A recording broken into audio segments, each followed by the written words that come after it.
de Deus.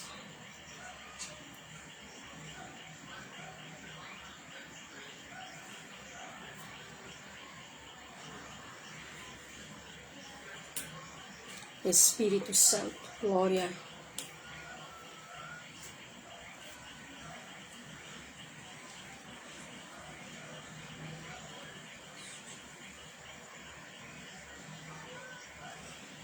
Espírito Santo.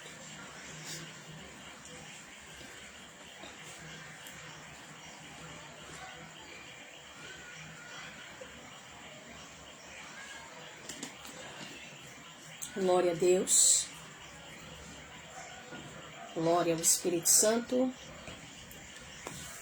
Graça e paz a todos, aos irmãos que estão chegando agora. Que a paz de Deus, que excede a todo entendimento, seja com cada um de nós. Amém? Glória. Estamos aí com o nosso segundo dia de estudo.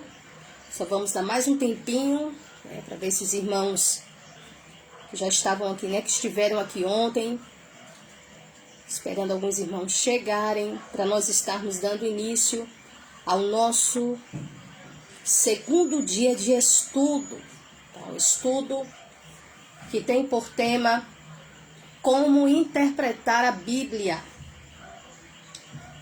A Deus honra e glória. Vamos aí. Segundo dia de estudo. A gente sabe que o tempo é precioso, mas nós estamos só dando mais um tempinho, tá, gente? Só mais um tempinho para que os demais comecem a chegar aí, venha a aprender, mais um estudo aí, mais um dia de estudo, segundo dia de estudo, como interpretar a Bíblia, para a glória de Deus, aprendendo a interpretar a Bíblia. Graça e paz, Vitória Marques, boa noite, Vitória. Que Deus continue te abençoando, abençoando a tua família, graça e paz, Carla Maria, a nossa irmã Carla, a jovem Carla, que Deus continue te abençoando, Carla, abençoando toda a tua família, que Deus continue abençoando o teu lar, abençoando a cada um de vocês, graça e paz, a nossa missionária Flávia. Deus continue te abençoando também, minha amiga, abençoando toda a tua família, graça e paz a você que está chegando nesta noite, graça e paz, nosso pastor Anderson, que já passou aqui, já curtindo a nossa live, graça e paz, a ovelhinha, irmã Netinha, graça e paz, irmã Netinha, louvado seja Deus, graça e paz, que Deus continue desde já abençoando a cada um de nós, continue aí. Se você desejar compartilhar a nossa live de hoje, nós estamos aqui com a missão, A minha missão aqui nesta noite é de estar ensinando você a interpretar a Bíblia, tá? Em nome de Jesus, glória, para a glória de Deus, graça e paz a nossa missionária Rita Sprunger, diretamente ali da Suíça. Que Deus continue te abençoando, minha amiga, em nome de Jesus, abençoando tua família. Se estiver na casa da filha, diga a filha aí que eu mando um abraço, que mando a paz também.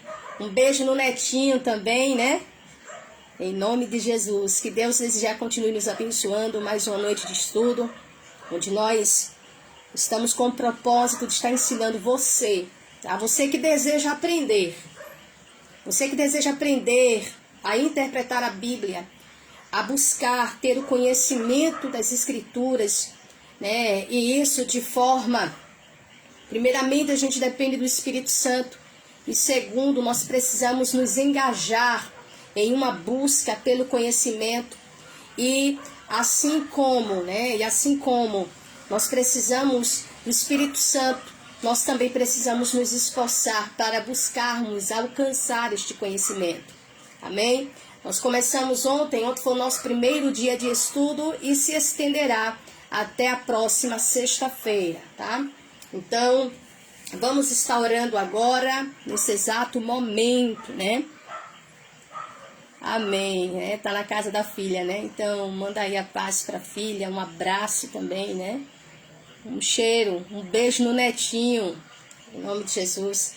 Vamos estar orando ao Senhor, para nós já estarmos dando aí início ao nosso estudo, em nome de Jesus, em nome de Jesus.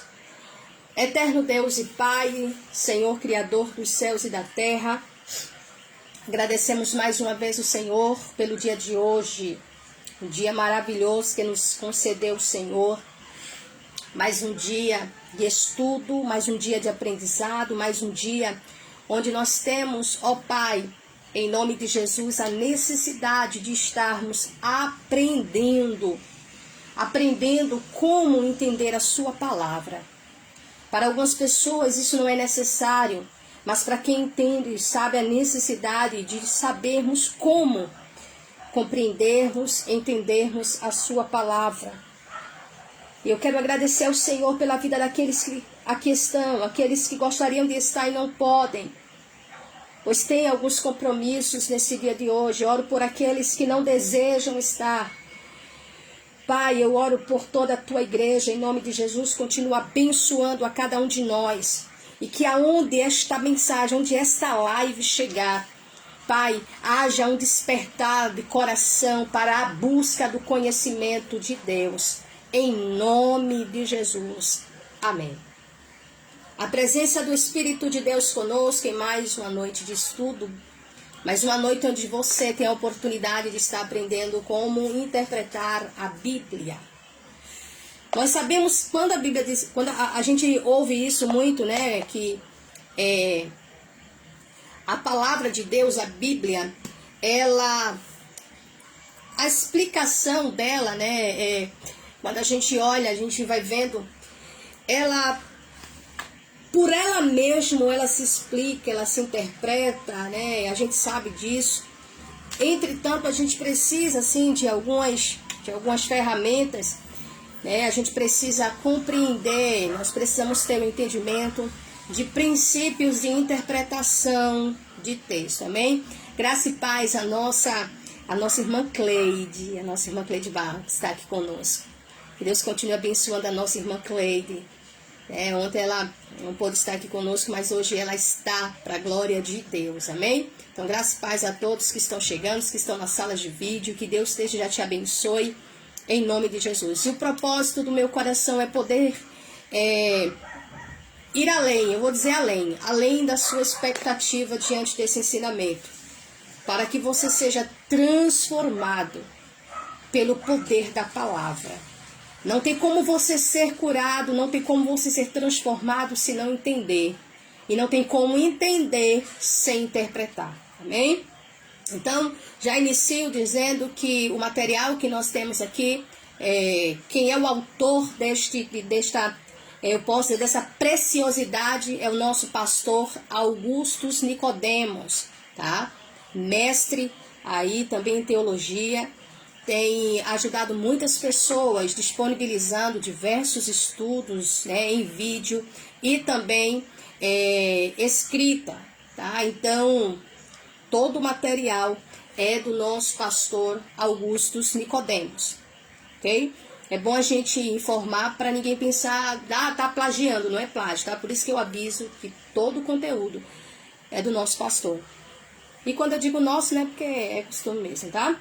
Então, nós ficamos ontem, né, concluímos ontem, né, o distanciamento contextual, né, a necessidade da gente conhecer o contexto, né, o contexto em que o texto está inserido, em que o autor está inserido, né? Quando a gente olha, né, e entendemos que o contexto em que Paulo escreveu acerca das mulheres, por exemplo, da necessidade de usar o véu, como vimos ontem, quando entendemos isso, então compreendemos o porquê. Quando nós entendemos todo o contexto, quando conhecemos o contexto, nós podemos entender o porquê que Paulo ele orientou as mulheres. E vimos isso aqui ontem, tá, gente? A live de ontem tá salva.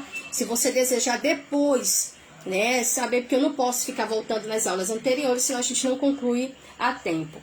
Mas se você desejar, né, eu tenho, a live está salva, é só você ir lá no meu Facebook e você encontra a live de ontem, viu? Louvado seja Deus. Então, nós vimos o distanciamento contextual. Deixa eu só voltar aqui uma coisa, só para a gente ler, tá? Nós estamos falando aqui, nesse primeiro momento, acerca da Bíblia como livro humano e como livro divino. E começamos ontem falando sobre a Bíblia como um livro humano. E como livro humano, a gente tem que levar em consideração o fenômeno do distanciamento. A gente sabe que a Bíblia está distante de nós, né? O seu último livro foi escrito ali na primeira era, né, da igreja cristã, ali no primeiro século da era cristã, e a gente sabe que já está aí há 2 milênios aí distante de nós, e isso se tratando do último livro que foi escrito. Mas analisando todos eles, falando de Gênesis e os demais, a gente vê que está muito mais distante ainda. Contextos, né, em um mundo em constante transformação, em constantes mudanças, a gente percebe que os costumes vão ficando, né, naquela geração, vão ficando para trás os costumes como eu posso falar, a língua também vai se perdendo, né, vai se passando, e a gente sabe que está sempre mudando, sempre mudando. Então, o fenômeno do distanciamento, a gente precisa ter isso em mente. Então, existe o distanciamento temporal, que é a questão, né, desse tempo aí que separa os autores da Bíblia até nós.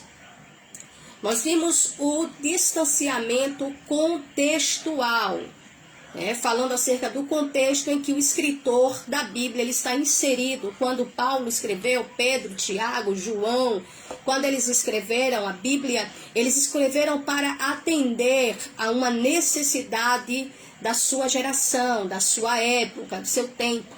Então eles não tinham noção que o mundo iria chegar, o que a sociedade humana iria chegar ao século 21. Então, quando eles profetizaram, ou quando eles, né, ensinaram, porque nem tudo ali, nem toda mensagem é uma profecia, né, a gente sabe disso, mas os ensinamentos que foram passados para a igreja, a gente vê logo de cara que atendia a uma necessidade da época. Então nós precisamos levar isso em consideração quando nós vamos fazer uma exegese bíblica, quando nós vamos fazer uma análise, né? Quando nós vamos estudar a Bíblia, nós precisamos entender que é necessário levarmos em consideração esse fenômeno do distanciamento, ok? E principalmente o distanciamento contextual, porque isso mostra que naquele cenário haviam costumes, tradições e que influenciava assim o povo naquela época. Então havia umas orientações, ensinamentos destinados para o povo naquela época. Então quando nós entendemos isso, nós percebemos claramente e conseguimos entender o que é que o autor queria falar com certas mensagens, principalmente as mensagens que na verdade traz até uma certos questionamentos, né? Trazem mensagens que trazem até divisões de pensamentos, de compreensão. Porque, por exemplo, né, a gente percebe que existe ministério que usa o véu, existe outros que não usam o véu. O que usa o véu diz que Paulo orientou as mulheres a usarem o véu nas reuniões. Já que não usa, diz que o que Paulo orientou, ou seja, é algo que ficou lá para aquela época. Então, para quem defende, tem que usar como se fosse uma obrigação, não analisou o contexto. Então, quando a gente analisa, a gente entende o porquê. E isso foi explicado no estudo de ontem.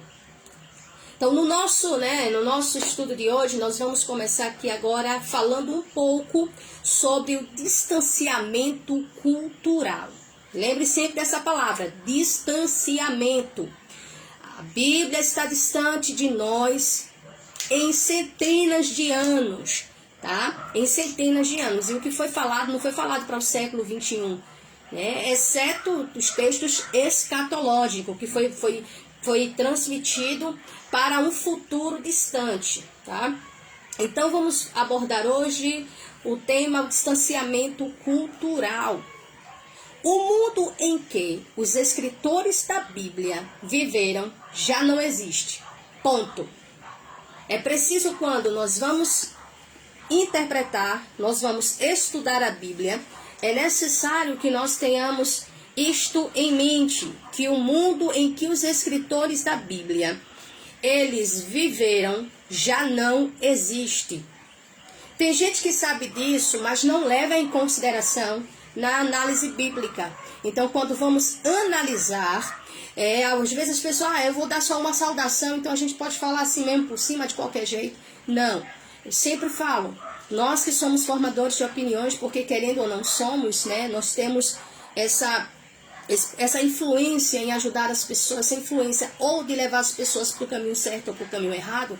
Quem foi chamado por Deus tem noção da responsabilidade que é você ensinar vidas. Então vai procurar ensinar da maneira correta. Então, por mais que seja uma ministração, uma saudação, como a gente fala, você vai dar uma palavra de 5 minutos ou 10 minutos, independente, tem que ter a mesma responsabilidade de uma ministração de uma hora e meia, tá certo? Então eu preciso entender que eu tenho que ter esta noção de interpretação, né? Para que eu possa ter, como é que eu posso falar? Construir uma exegese, ou seja, eu venha conseguir construir uma mensagem, construir uma compreensão de forma totalmente correta.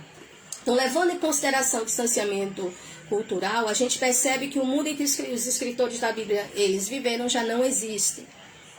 Está no passado distante, bem distante, hein? Com suas características, tá? Preste atenção aí, suas características, tradições e crenças. Tudo isso ficou lá atrás. Repito, quando eles escreveram numa cultura totalmente diferente. Os lugares onde viveram, né, esses escritores, a cultura já não é mais a mesma. Já não é mais a mesma. Por isso que no momento de estudo, nós precisamos levar isso em consideração. Então, percebemos que está no passado, né, bem distante, por sinal. Então, ficou com, né, as características, a gente precisa analisar, né, as suas características, costumes, tradições e crença. Tudo isso que eles viveram ficou no passado. Então, por isso que é necessário, antes de aplicar qualquer mensagem, quando a gente vai analisar, é preciso a gente levar em consideração tudo isso, porque a questão não é apenas a gente entender, é também a gente aplicar. Então, quando a gente vai aplicar, aqui no caso, né, colocar em prática a palavra de Deus, se eu coloco essa palavra interpretar de maneira errada, então eu vou viver de maneira errada. Então eu preciso entender isso, eu preciso ter isso em mente. Eu não posso pegar simplesmente uma palavra ali, um texto ali do jeito que ele está e praticar sem eu ter nenhum entendimento. Então é necessário que a gente tenha isso em mente. Muito embora a inspiração das Escrituras garanta que sua mensagem seja relevante para todas as épocas. Vejam, por mais que esteja no passado, né? Ou seja, que tenha ficado no passado toda essa característica, os costumes, as tradições e crenças, tudo isso, né, tenha ficado no passado. Mas a gente sabe que a inspiração, porque quem inspirou aqueles homens a escreverem foi o Espírito Santo de Deus. Louvado seja o Senhor. Foi o Espírito Santo de Deus. Gente, prestem atenção, pelo amor de Deus. Pelo amor de Deus. Quando Deus colocou no meu coração, digo Deus, porque quando a nossa missionária Rita, ela conversou comigo acerca, né, de dar umas aulas para ela, e o Espírito Santo me levou para esse lado, né, de preparar, de fazer isso aqui para vocês.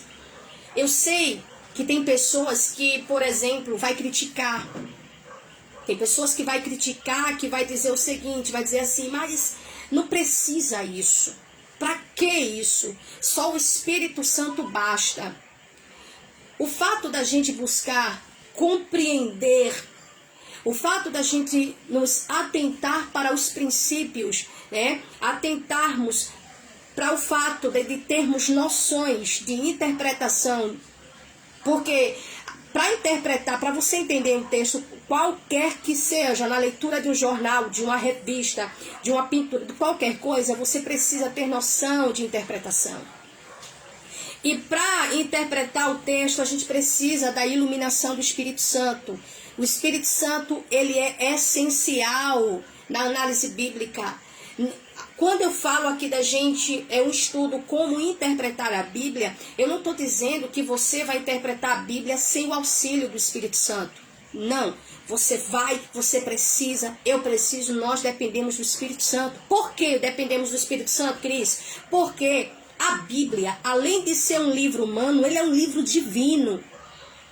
Então, como um livro divino, eu preciso do Espírito Santo para que ele me faça entender. Como um livro humano, eu preciso do auxílio, dessa noção de interpretação. Eu vou precisar entender que existia um contexto, que existia uma cultura, que existia uma língua que não se fala mais.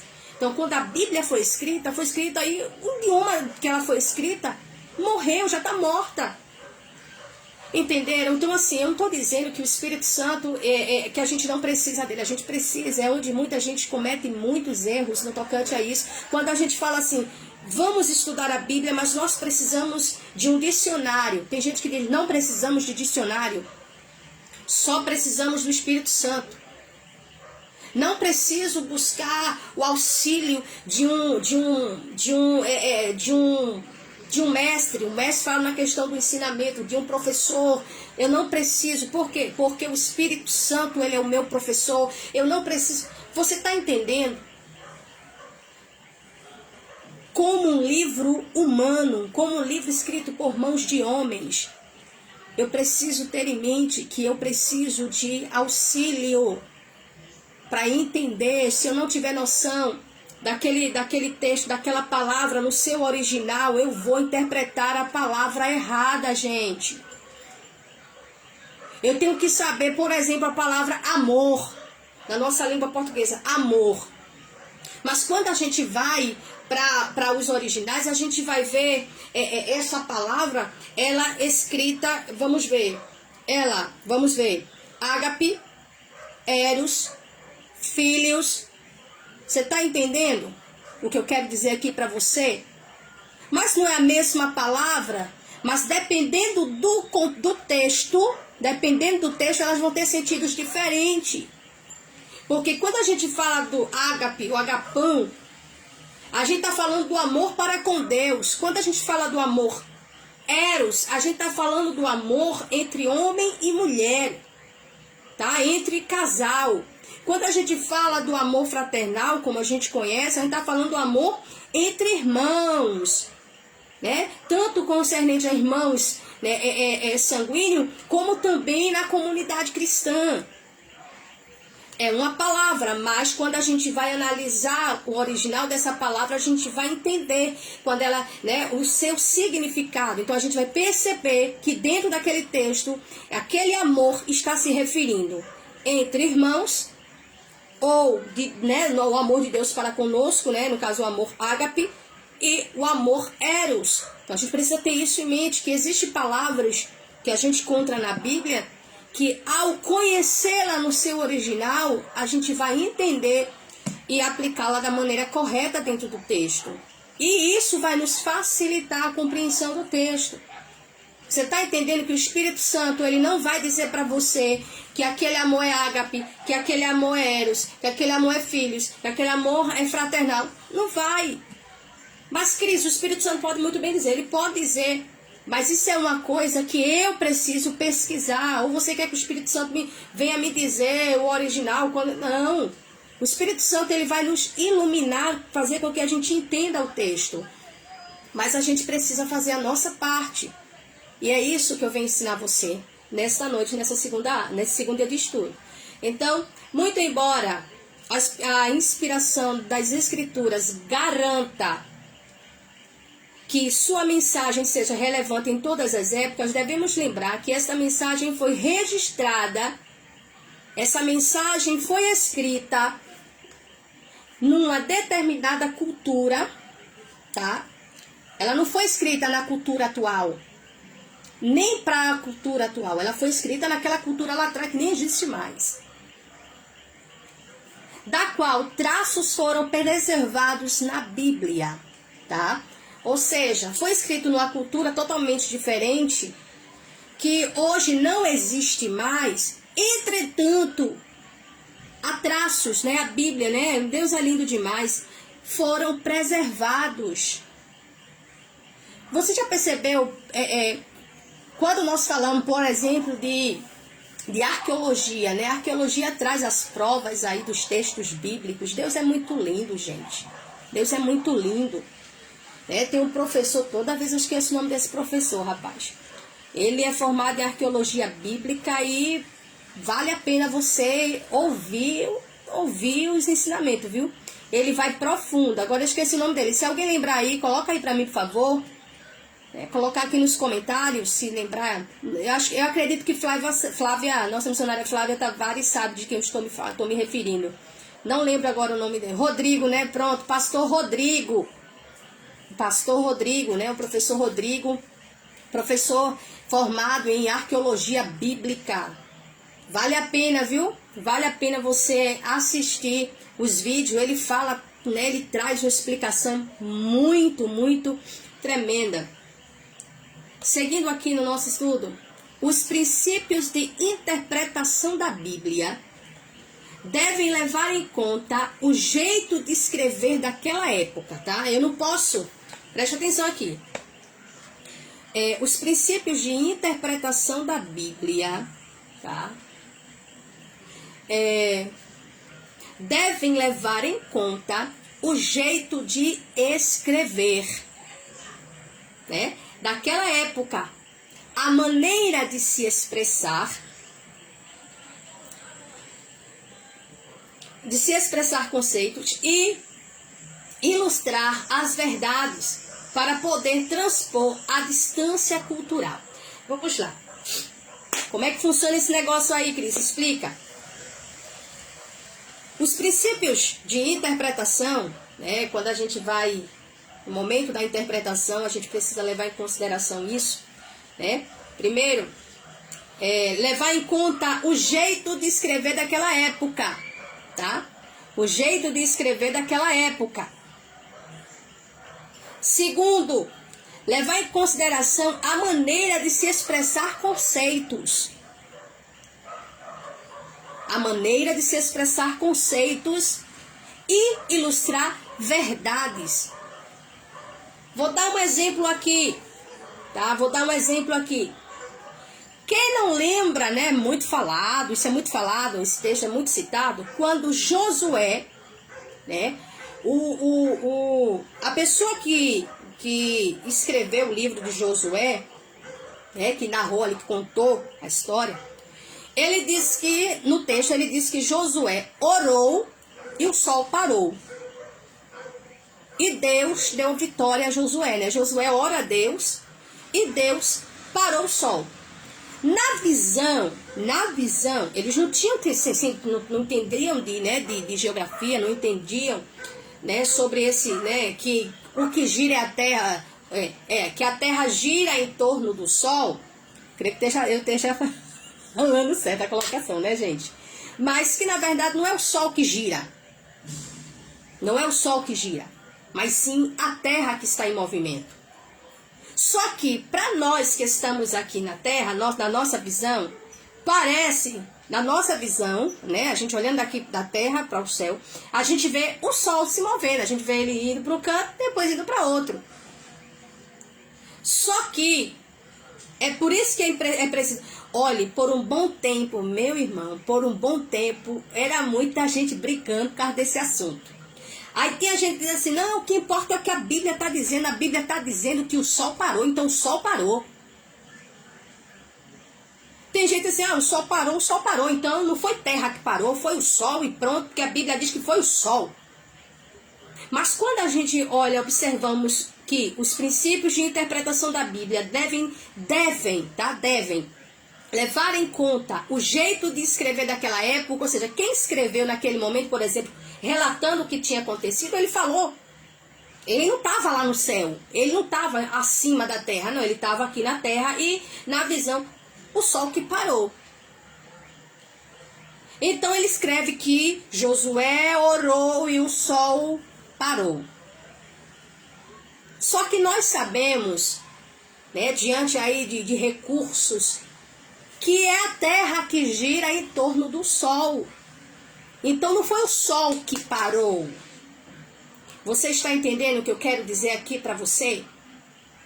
Como é que o sol parou se o sol já está parado?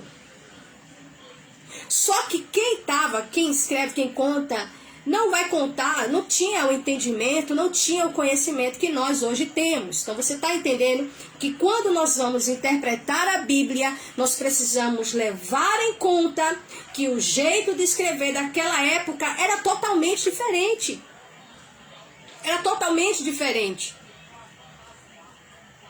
A maneira de se expressar conceitos e ilustrar as verdades, a maneira deles expressarem os conceitos de ilustrar a verdade é totalmente diferente. Então eu preciso ter noção disso. Eu preciso levar em conta isso para poder transpor a distância, o distanciamento cultural. A gente vai perceber que a forma de falar, a forma de escrever, a forma de se expressar conceito era de um jeito. Então, se eu for pegar daquele jeito que está ali e trazer para a nossa realidade, então, o que é que vai acontecer? Vai acontecer um conflito de cultura. É porque, Cris, mas está na Bíblia, a gente tem que ser do jeito que a Bíblia é. Sim, a gente tem que viver uma vida de obediência, mas compreendendo, respeitando que os contextos são diferentes, os costumes, tradições, a cultura é totalmente diferente. Porque se eu for ao pé da letra, meu Deus do céu, o que é que vai acontecer? A mulher vai voltar a ser apedrejada? Porque há países que realmente apedrejam a mulher, o homem não, a mulher, tá? Só a mulher que não presta, só a mulher que morre. Só a mulher adulterou, a mulher que tem que ser apedrejada, a mulher que tem que... Não. Uma interpretação totalmente errada das escrituras. E isso a gente vai ver ao decorrer do nosso estudo, viu? Tem muita coisa nesse estudo. Quem já tem o material em mão já sabe, e já deu uma adiantada aí na leitura, sabe do que eu estou falando. Quem não tem esse material... Pode colocar no comentário aí também, depois eu dou uma olhada, porque eu não vou ver agora, mas pode colocar, porque eu vou mandar para você o material gratuitamente, tá? Gratuito. Vamos lá, dando continuidade aqui. Então, vemos aí o distanciamento cultural. Segundo aqui, né, no caso, vamos para o seguinte ponto. O distanciamento linguístico. Eita! As línguas em que a Bíblia foi escrita também já não existe. Não só falada, não só a língua falada, mas a língua escrita já não existe mais.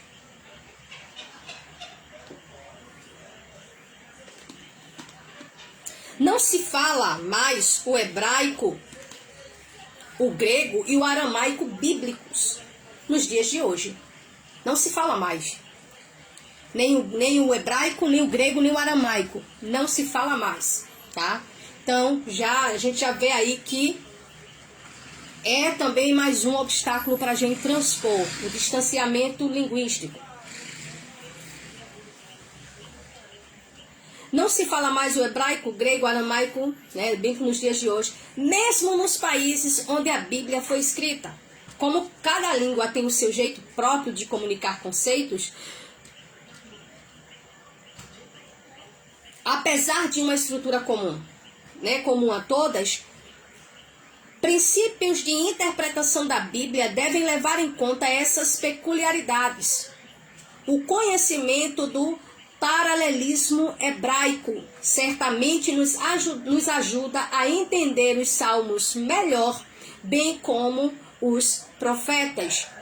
nós precisamos ter o conhecimento, termos em mente esse distanciamento linguístico, tá? Nós precisamos compreender bem, ter isso em mente, por quê?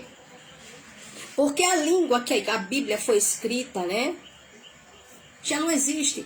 O que nós temos em mãos é cópia de cópias, de cópias, de cópias.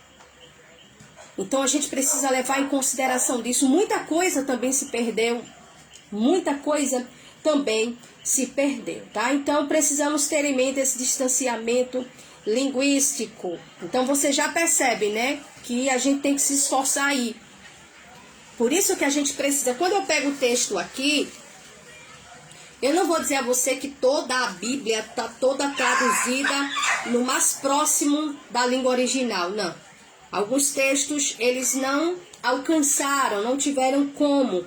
Então, conservou-se ou preservou-se assim. Mas existem livros, dicionários que a gente pode ir recorrer para poder entender um texto. Amém? O distanciamento autorial. Devemos ainda reconhecer que teríamos uma compreensão, tá, mais exata da mensagem de alguns textos bíblicos, reconhecidamente obscuros, se seus autores estivessem vivos. É assim ou não é? A gente sabe que se esses autores eles estivessem vivos, eles poderiam muito bem nos dizer o que eles estavam querendo falar acerca de certos assuntos, de certas mensagens que ainda são obscuras. Obscuras por quê? Porque não conseguimos entender. Tem aqui, e agora? Aí eu pergunto a você, veja, o Espírito Santo, ele ilumina a nossa mente, gente. Mas existem textos que a gente não consegue entender, e para a gente entender, a gente precisa correr atrás. Então, quando a gente olha e a gente percebe esse distanciamento autorial, né, aí a gente entende logo que se o autor fosse vivo, ele iria explicar para a gente o que significa essa passagem aí, o que era isso que ele estava querendo dizer. Poderíamos perguntar a eles, né, acerca dessas passagens complicadas que escreveram e que continuam até hoje dividindo os melhores intérpretes quanto ao seu significado. Por exemplo, né, vamos ver um exemplo aqui. Pedro poderia nos esclarecer o que ele quis dizer com Cristo foi e pregou aos espíritos em prisão. Esse é um assunto que divide que causa essa divisão entre os melhores intérpretes da Bíblia, tá? Porque tenta entender o que Pedro quis dizer com Cristo foi e pregou aos espíritos em prisão. Há quem defenda, há quem diga assim, esse versículo significa que Jesus, ele foi, né, e pregou para os espíritos que estavam presos. Que espíritos eram esses? Aqueles espíritos lá do Antigo Testamento, aquelas pessoas que morreram, outros dizem, os que morreram no dilúvio. Alguém está tentando, ainda não chegaram a um entendimento, a uma compreensão exata desse texto. Tá? Então, assim, se Pedro tivesse vivo, Pedro ia dizer o que este texto, o que ele estava querendo dizer com essa expressão. Ou ainda, Paulo, né? Há outro exemplo aqui, Paulo poderia nos dizer o que ele quis dizer com, abre aspas, o que farão os que se batizam pelos mortos? Você está entendendo que são palavras, são textos, que divide, que causa uma certa divisão, as pessoas tentando entender o que Paulo quis dizer com esta expressão, abre aspas, o que farão os que se batizam pelos mortos? Fecha aspas. O que significa isso? Sei como entender. Se Paulo tivesse vivo, ele ia explicar muito bem isso. Tem textos na Bíblia, tem versículos que a gente não vai entender. Tem versículos na Bíblia que a gente nunca vai chegar ao entendimento. E isso significa que não foi inspirado por Deus? Não, não significa isso. Mas tem textos que a gente não vai entender. Você está entendendo que existe a necessidade, eu sempre vou estar batendo nessa tecla, a necessidade de termos noção do distanciamento. E tudo isso, gente, nós ainda estamos falando da Bíblia como um livro humano. E como um livro humano, tem tudo isso. Pedro foi lá e escrevendo a sua carta para a igreja, ele foi e disse isso aqui, ó, abre aspas. Cristo foi e pregou aos espíritos em prisão, fecha aspas. Aí eu me pergunto o que Pedro quis dizer com esse negócio, que eu não estou entendendo nada. Só que eu entendo, eu tenho em mente que para eu entender a Bíblia, eu preciso ter noção disso, distanciamento autorial. Porque há textos que existem, tem como a gente alcançar a compreensão dele, mas existem outros que eu, pastora Cris, eu acredito que a gente não vai chegar, que a gente não vai entender. Eu vou dar um exemplo a vocês, a respeito, por exemplo, não é um texto, vamos lá, a Bíblia fala sobre animais gigantescos, né? Animais gigantescos que não existem mais, tá? Animais gigantescos, tá? Eu estava vendo o nosso pastor, né, o professor Rodrigo Silva, ele falando sobre, né, ele falando sobre arqueologia bíblica, e ele falando sobre os dinossauros.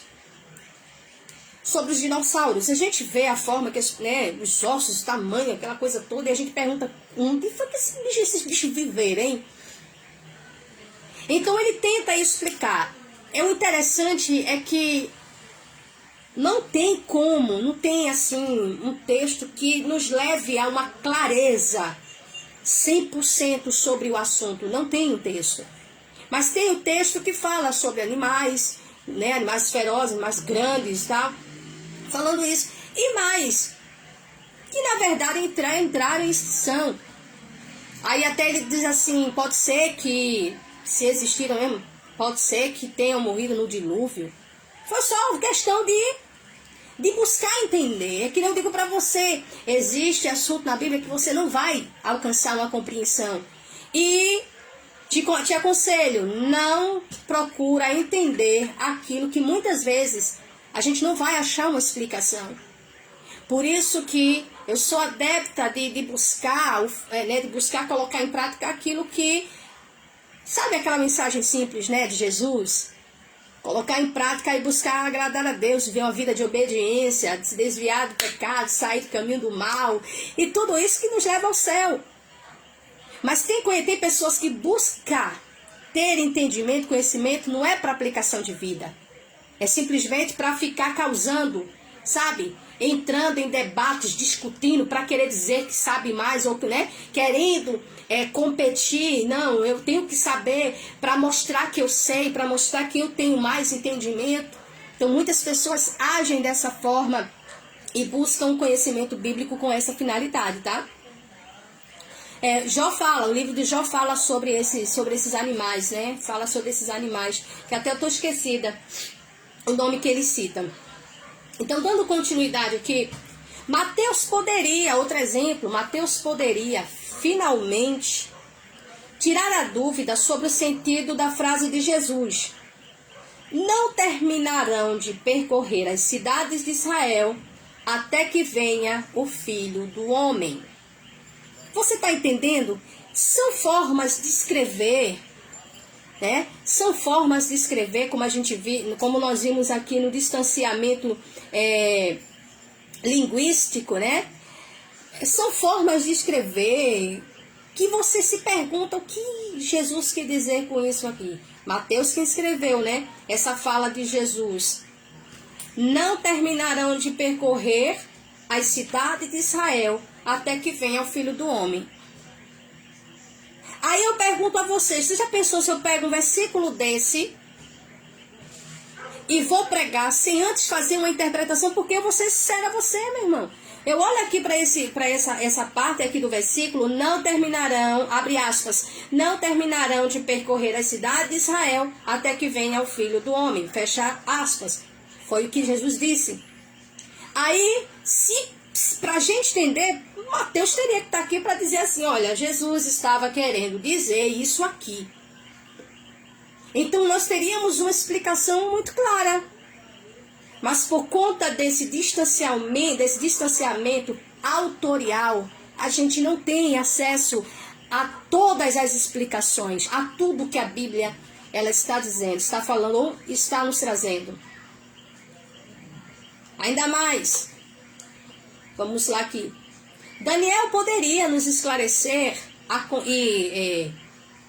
quem ele se referia por Ciro, né? Abre parênteses aqui, de quem não temos registros fora da Bíblia, tá? Esse Ciro que Daniel aqui fala não tem nenhum registro fora da Bíblia. E porque considerava Belsazar, filho de Nabucodonosor, quando era filho de Nabonido. Veja, no texto em que Daniel fala, onde ele se referia por Ciro, né? Aí o professor Augusto Codemos, ele abre aqui um parênteses e ele diz assim, de quem não temos registros na Bíblia, corrigindo, fora da Bíblia, não existe.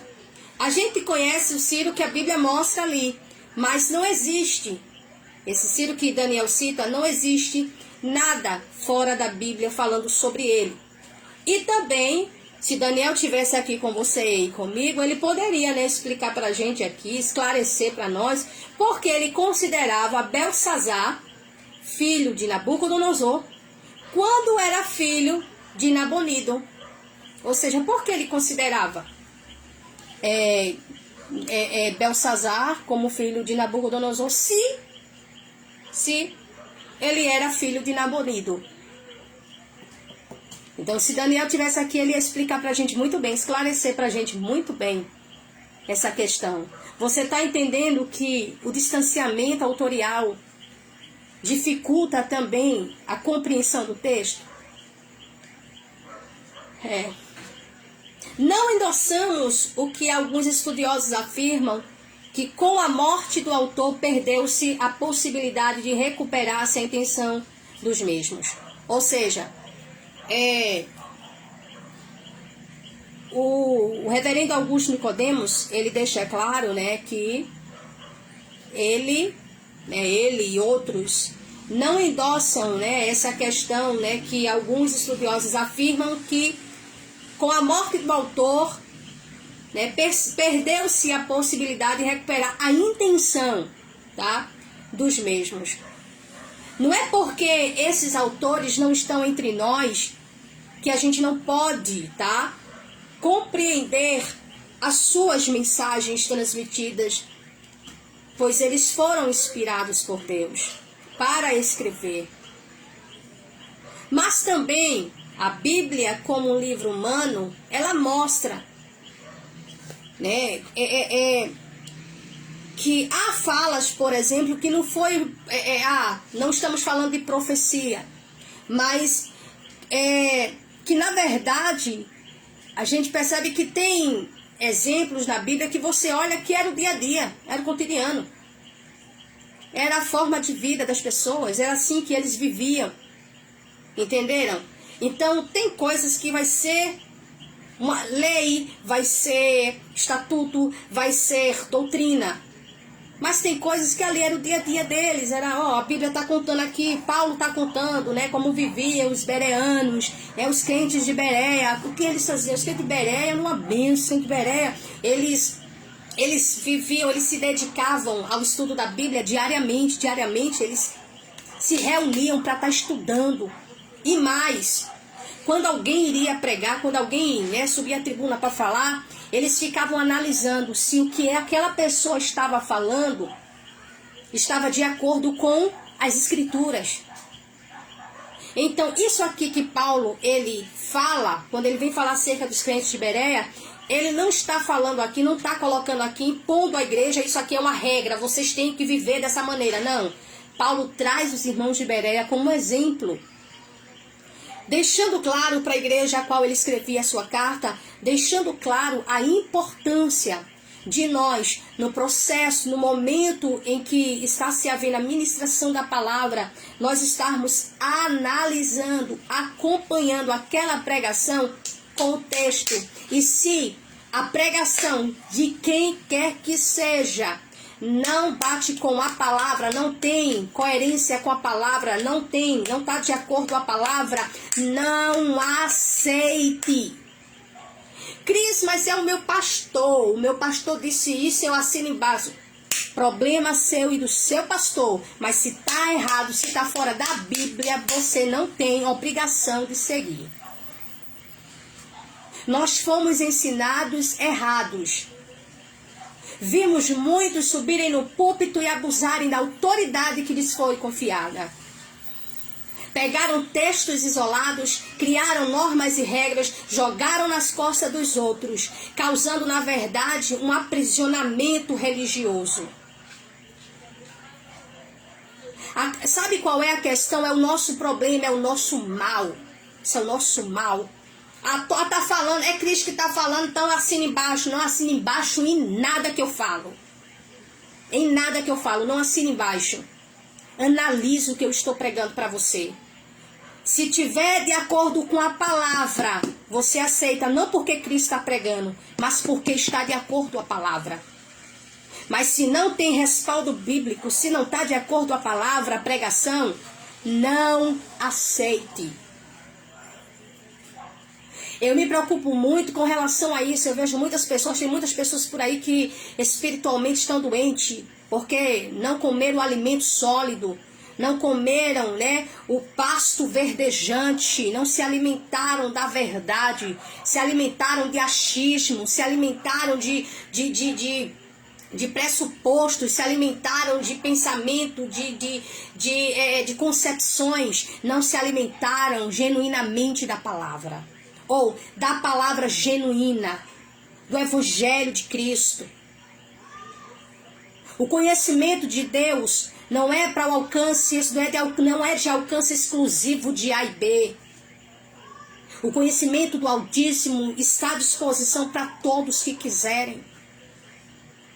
Então, quando você para, eu estava orando a Deus antes de entrar aqui ao vivo, eu estava orando a Deus, orando pela vida daqueles que iriam chegar.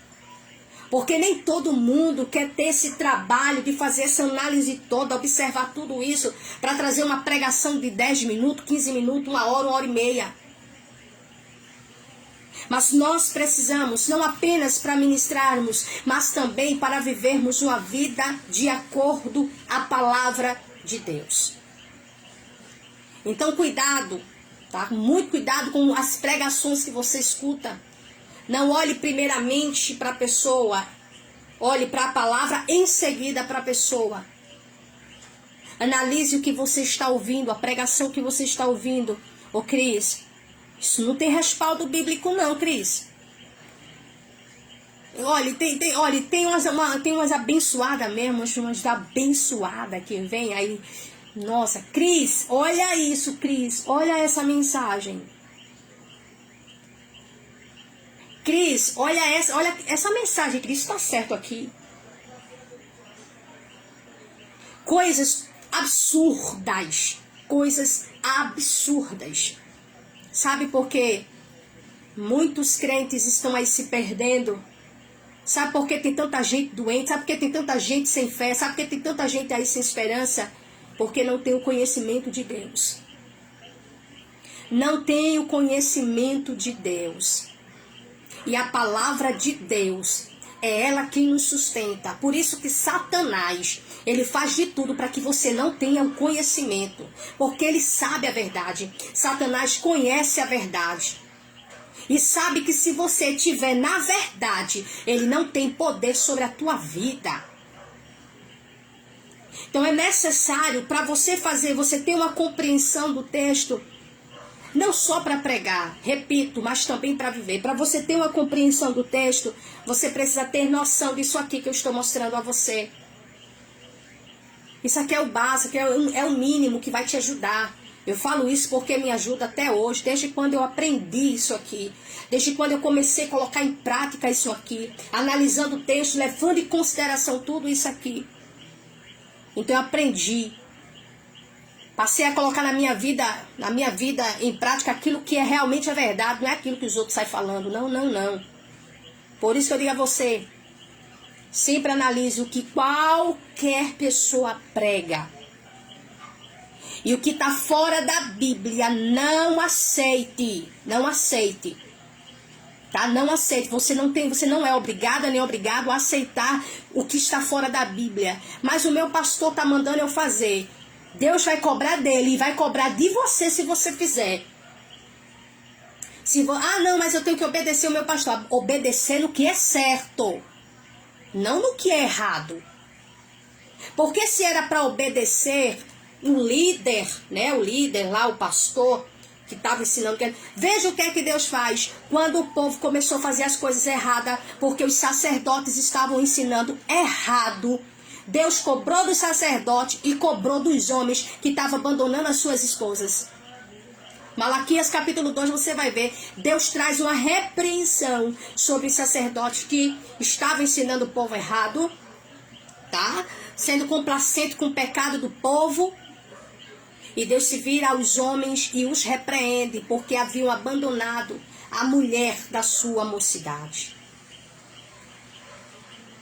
Ah, mas o pastor permite, o pastor deixou fazer isso, o pastor deixou fazer aquilo. Mas se você sabe que na Bíblia está errado, pela Bíblia isso está errado, não faça. Meu pastor vai me chamar de rebelde, deixe chamar. Meu pastor vai me perseguir, deixe perseguir. Deus vai cobrar dele. Mas procure, antes de tudo, agradar a Deus do que agradar aos homens. E isso não é apenas no contexto social, mas também dentro da igreja. Porque tem muitos que estão no púlpito, mas já estão perdidos. Estão no púlpito e estão guiando as pessoas, guiando a igreja de maneira errada. Mas eu louvo a Deus que vem despertando corações, vem levantando homens e mulheres compromissados com o seu reino, compromissados com a sua palavra. E eu creio que Deus, segundo a sua misericórdia, vai salvar a muitos.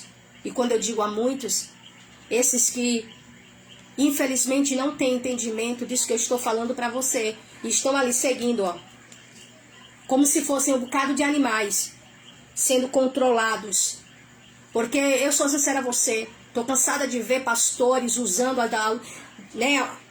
da sua autoridade para manipular, para controlar a igreja. Pegam textos isolados, aí diz assim, se você não dizimar, você vai ser uma pessoa amaldiçoada. Ele já está lançando maldição. Ah, eu sou pastor, eu tenho autoridade. Ei, de jeito nenhum. Quando eu olho e vejo o próprio Deus falando para Abraão, olha Abraão, aqueles que te amaldiçoarem, eu os amaldiçoarei. Em outras palavras, olha Abraão, aqueles que lançarem maldição contra ti, sobre a tua vida, eu vou amaldiçoá-los. Então eu vejo muitos pastores por aí, porque eu tenho autoridade, porque o irmão e a irmã não aceitam as coisas erradas que ele vem fazendo. Aí ele pega, lança a palavra de maldição. Então, tome esta palavra. Nós estamos aqui em ensino, tá? E quando Deus vai falando pra gente, meu irmão, a gente vai falando. Adaramaia cheia. Entenda isso, só faça o que tá. Por isso que é importante você ter conhecimento de Deus. Porque se você tem conhecimento de Deus, você não é manipulado, você não é enganado, você não é enganada. Os falsos profetas, os falsos mestres não estão lá no mundo, não. Estão dentro da igreja. Ensinando o povo errado, tirando do povo, abusando do povo. Só que antes disso existe uma preparação, meu irmão. Tem gente que tem um coração mau. Tem uma preparação. Começa primeiro ensinando a igreja e começa ensinando, mostrando. Você deve obediência ao seu pastor. É bíblico, tá? É bíblico, você deve obediência à sua liderança. Só que eles se esquecem que eles, como líderes, eles têm que ensinar o que é certo. Eles se esquecem ou fingem demência, porque a Bíblia mostra, fala acerca dos falsos pastores. Eles se esquecem que eles têm que ensinar da maneira certa. Aí vem com as coisas erradas, tudo visando dinheiro, tudo visando enriquecer-se às custas dos outros. Aí o que é que eles fazem? Aí fica, você tem que dizimar, senão, olha, o devorador vai entrar na sua casa. Se você não contribuir com os dízimos das ofertas, o mal vai entrar na sua casa. Aí quem é que quer, meu irmão? Quem é que quer o devorador dentro da sua casa pintando e bordando? Ninguém. Aí o bichinho, a bichinha, sem entendimento, chega lá, ó, tá aqui. Não contribui com fé, com alegria, contribui por necessidade e medo. Tá aqui o meu dízimo, pastor. Tá aqui meu dízimo, pastora. Precisamos ter muito cuidado com isso. Eu tenho certeza que se você tem conhecimento de Deus, você vai entender. Isso aqui é só um exemplo, tá? Isso é só um exemplo. Quando a gente vai para o Novo Testamento, o negócio fica muito diferente. Eu sei que não é para pregar, é para ensinar hoje, né? Hoje é estudo, meu Deus. Então, quando a gente tem o entendimento, né, do distanciamento autorial, então a gente percebe que se eles estivessem aqui, nesses textos que a gente, né, não entende, nós poderíamos compreender. Então, a gente sabe que, independente deles não estarem conosco, eu sei que há textos que eu acredito nisso, que há textos que a gente não vai conseguir entender, tá? A gente não vai ter aí uma compreensão. Mas, a gente vai entender, viu? A gente vai entender aquilo que Deus, Ele quer que a gente entenda, tá? Que nós entendamos. O distanciamento, portanto, exige de nós, tá? A tarefa de interpretar. Isso mesmo. Essa exigência de interpretação é por conta desse distanciamento. É porque a gente não tem, né? A gente não tem os escritores para explicar pra gente. A gente nós não temos um texto que está na sua língua lá, né? Em que foi escrita. A gente não tem nada disso. Então, por conta disso, por conta desse distanciamento, existe essa exigência, né? Dessa tarefa de interpretação. Interpretar é exatamente tentar transpor o distanciamento em suas várias formas, como mencionadas, né, anteriormente aqui para vocês. E chegar ao sentido exato do texto. Tá? Então, interpretar é transpor, é tentar, tá? Transpor o distanciamento em suas várias formas. As várias formas, repito, já falei aqui para vocês, tá? Para chegar no sentido exato do texto. De forma geral, o ponto central da mensagem da Bíblia é tão claro que pode ser entendido por todos, mesmo os que não são conscientes do distanciamento. Então, de forma geral, ou seja, o ponto central da mensagem da Bíblia, por exemplo, né, acerca de, né, que Jesus morreu para salvar a humanidade, né, para dar a oportunidade à humanidade, que Jesus, essa mensagem central, ela quando você lê, você interpreta mesmo sem estar consciente desse distanciamento, tá? Porque tá tão claro ali, tem texto que é tão claro que você não vai levar em consideração isso aqui. Por quê? Porque você vai fazer, o texto por si só já é claro. É claro. Eu vou dar um exemplo aqui. Quando nós falamos do Salmo 23, quando você lê o Salmo, você pega o Salmo 23, do jeito que você está vendo ali, você vai entender uma coisa. Mas quando você procura conhecer, entender por que este salmo foi escrito, aí você começa a perceber que a interpretação vai mudar. Primeiro, Salmo 23. Salmo 23, primeiro, diz assim: o Senhor é meu pastor, nada me falta. Esse é o texto correto. Essa é a tradução correta. Nada me falta. Quando você sabe que Davi escreveu esse texto quando estava fugindo de quem? De Absalão.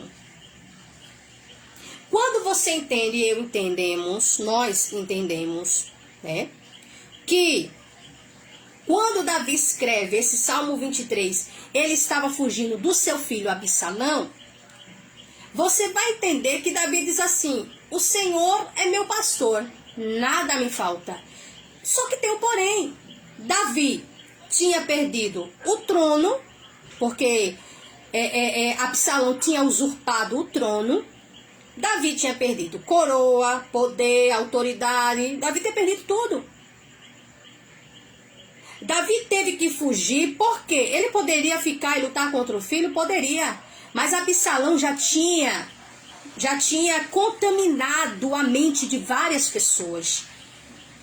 E Davi conhecia o filho, sabia que a intenção do seu filho era de matar mesmo. E Davi estava em uma certa cidade, que agora não me recordo muito bem o nome.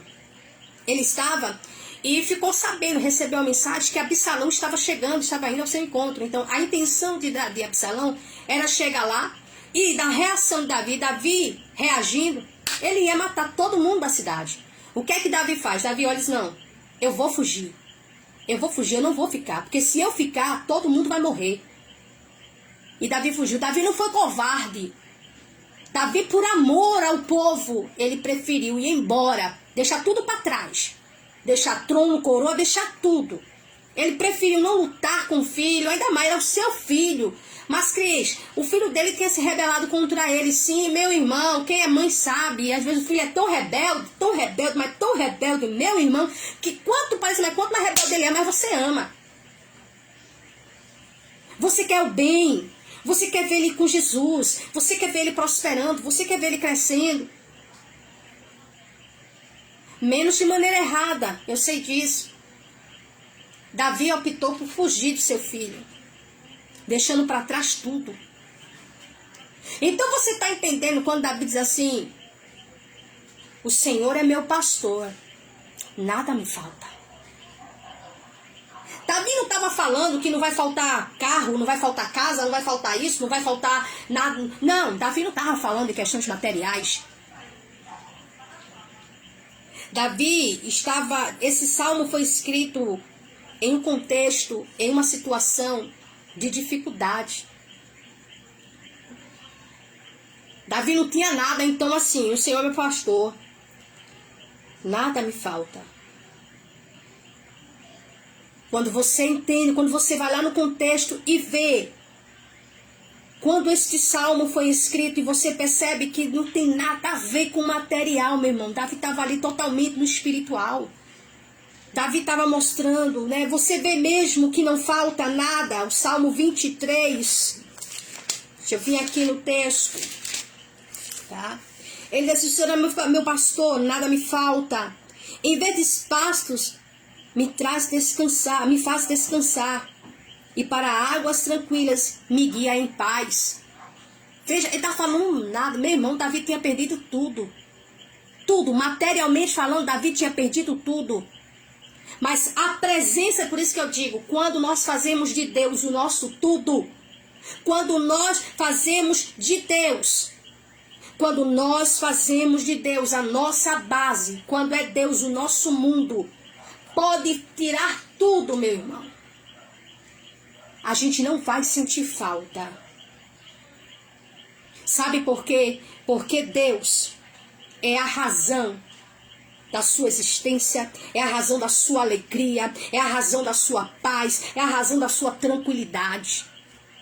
Cris, mas está faltando, a porta está fechada. Ei, Deus cuida. tá? Então Davi estava confiando em Deus. Davi tinha perdido tudo, mas a sua confiança estava no Senhor. Davi tinha perdido tudo, mas a presença de Deus estava com Davi. Absalão usurpou o trono, como tem muita gente fazendo. Absalão usurpou o trono, pegou coroa, pegou cetro, pegou manto, sentou no trono. Só que Absalão não tinha a presença de Deus. Absalão não tinha a presença de Deus, tá? Então, quando a gente entende isso, nós vamos perceber que muda totalmente aquela compreensão de que o Senhor é meu pastor, nada me faltará. Não vai me faltar carro, não vai me faltar casa, não vai me faltar dinheiro, não vai me faltar alegria, não vai me faltar isso, porque o Senhor não vai deixar faltar nada. Não, Davi, quando escreveu, Davi tinha perdido tudo. E aí? Davi tinha perdido tudo, mas ele falou no presente, não falou no futuro. Davi disse, o Senhor é meu pastor, nada me falta. Alguém pode chegar e dizer, Davi, como é que você tem coragem de escrever um salmo desse, Davi? Tu nessa situação, perdesse foi tudo agora aí, fosse traído pelo teu próprio filho. Sim, e daí? Independente. É porque você não entendeu ainda o negócio, é porque eu aprendi. Eu aprendi que Deus é o meu tudo. Larananchova semendoreias. Deus é o meu tudo, Deus é minha rocha, Deus é a minha esperança. É em Deus que está a minha confiança, Deus é o meu tudo. Palácio, trono, cetro, louvores, o povo gritando o meu nome, nada disso tem valor algum. Você está entendendo? Continuando aqui. De forma geral, o ponto central da Bíblia é tão claro que pode ser entendido por todos, mesmo os que não estão conscientes do distanciamento, né? Deste distanciamento temporal, linguístico, cultural, autorial.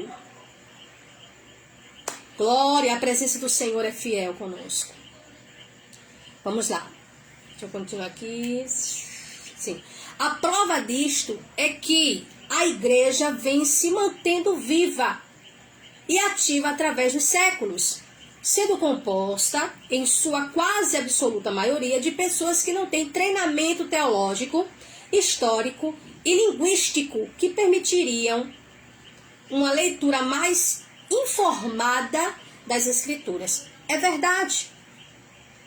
Não é porque existe esse distanciamento aqui, que nós já apontamos, que a igreja não vai crescer. Ela cresce. Mas o que a gente precisa chamar a atenção, eu quero pontuar isso aqui, eu quero falar sobre isso, sobre o seguinte. Uma coisa é quando eu não tenho acesso ao conhecimento, no caso, a ferramentas. Quando eu não tenho, por exemplo, eu não tenho acesso a um livro, a um dicionário, aí é uma coisa. O que, alguns anos atrás, vamos colocar 30, 40 anos atrás, 50 anos, sei lá, aí, a igreja vem perdurando, vem crescendo, por quê? Por mais que exista isso aqui, esse distanciamento todo, mas a igreja, ela continuou crescendo. Isso por quê? Porque é o Espírito Santo quem faz isso. É o Espírito Santo quem sustenta a igreja. É o Espírito Santo que mantém a igreja. Mas eu preciso ter em mente que hoje eu tenho um entendimento. Hoje eu vejo que existe tudo isso aqui. Então por que eu não me esforçar para entender? Por que eu não me esforçar para fazer uma análise profunda de um texto? Se o texto vai além daquilo, se a compreensão, se a interpretação vai além daquela, ela vai mais profunda.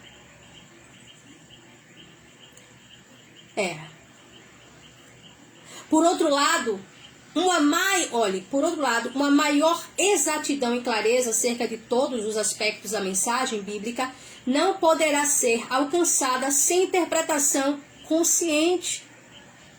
Cris, o que isso significa? É que, tudo bem, tem gente que, por exemplo, pega o texto, interpreta aqui, está lendo, faz aquela interpretação inconsciente, né? Não observando distanciamento, nada disso. E ela vai e traz, entende o texto e prega. Mas precisamos entender o seguinte, que uma maior exatidão e clareza acerca do aspecto da mensagem, ela não vai poder ser alcançada sem essa interpretação consciente. Tem gente, tudo bem, tem gente que pode olhar e dizer, não, Cris, eu prefiro mais ir assim mesmo, só uma mensagenzinha mesmo, só dar uma lida assim rapidinho, pronto. Ou, lê aqui, tá assim, é só a gente fazer isso que tá aqui, tá bom. Não.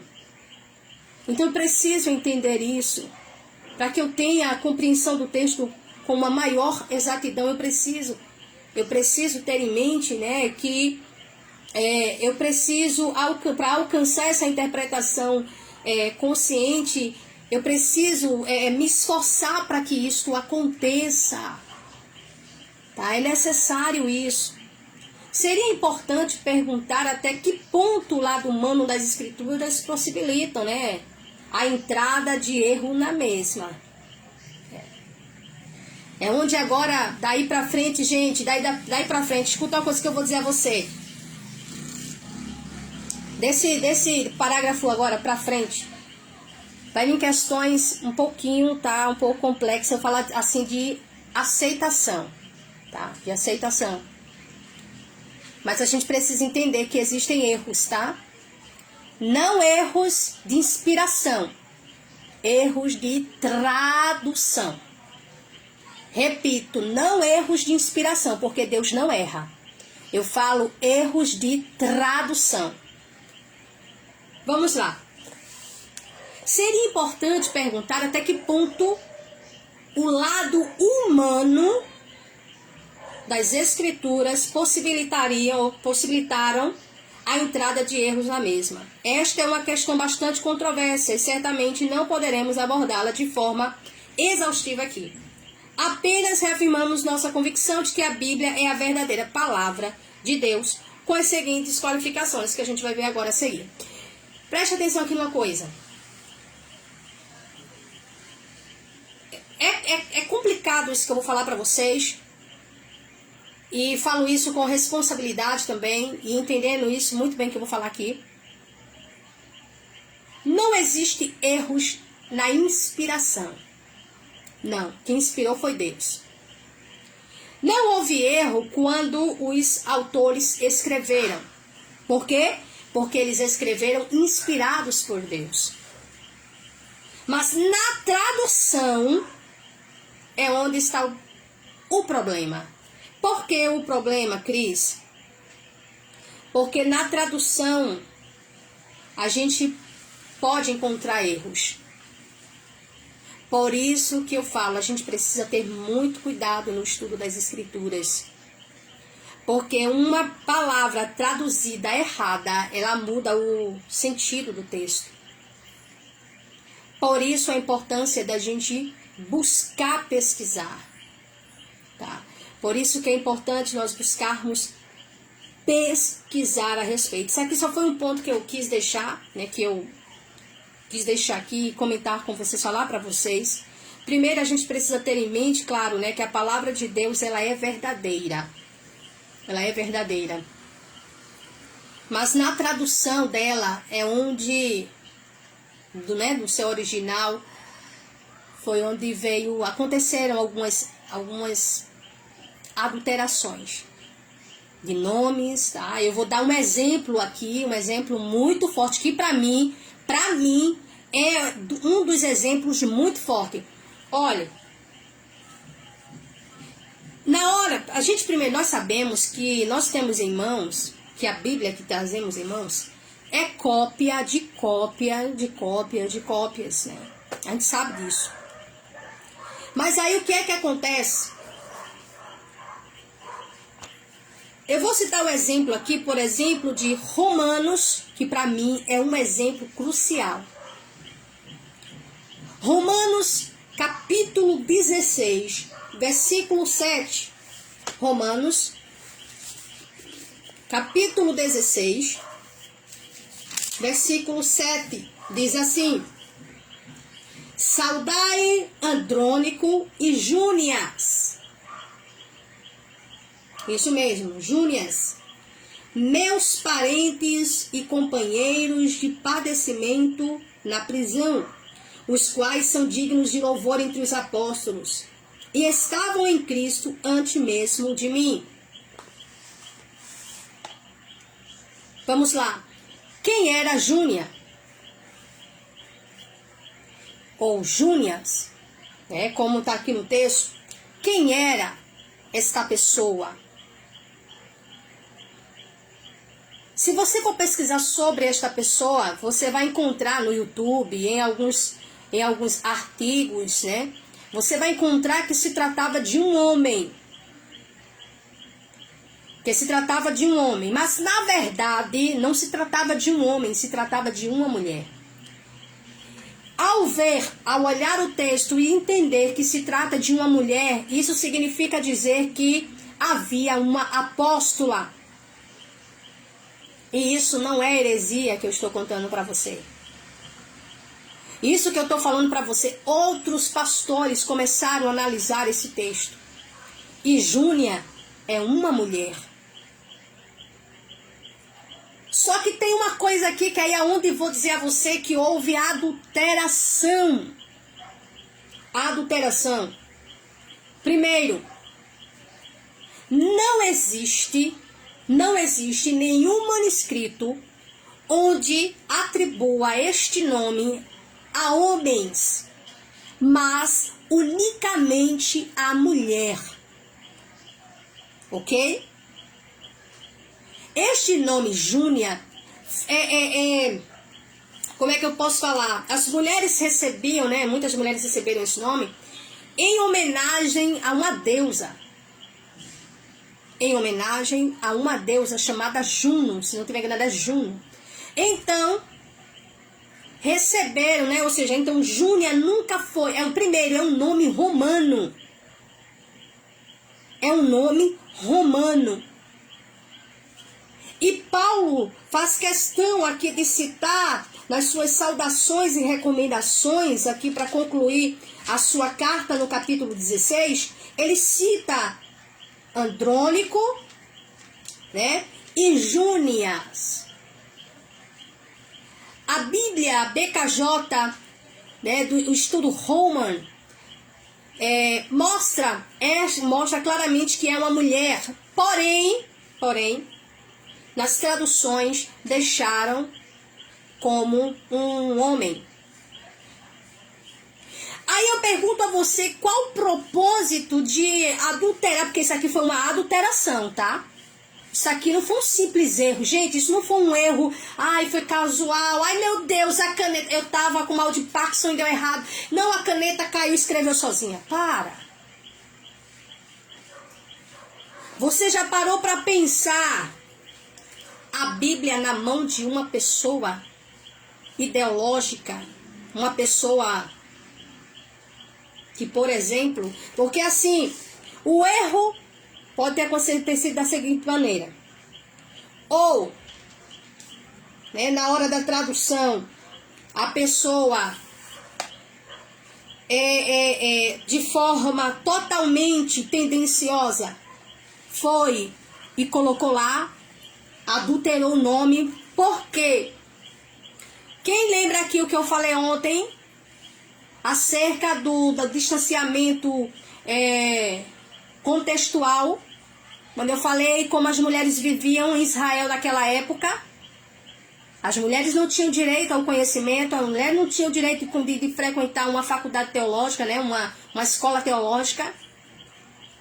A mulher não tinha voz, a mulher no contexto de Israel. Mas, entre as outras nações, as coisas já eram diferentes. Eu falei isso aqui ontem. E hoje a gente se depara, mostrando aqui esse ponto do nosso estudo aqui. A Bíblia, ela foi inspirada por Deus. A Bíblia, ela é inerrante. A Bíblia, ela é a palavra, ela é a verdadeira palavra de Deus. Mas acontece que nessa vida tem pessoas, meu irmão, que é má. Aí eu pergunto a você, por que essa pessoa, né, fez isso, né, quando traduziu?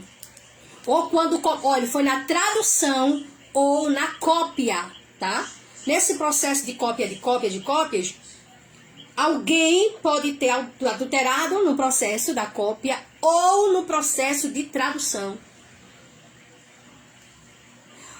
Você já imaginou que, vamos falar, quem teve acesso à Bíblia, quem traduziu a Bíblia?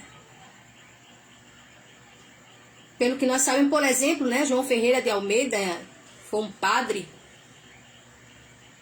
Aí você começa a analisar, que também traduziu a Bíblia para o português. Então a gente analisa o quê?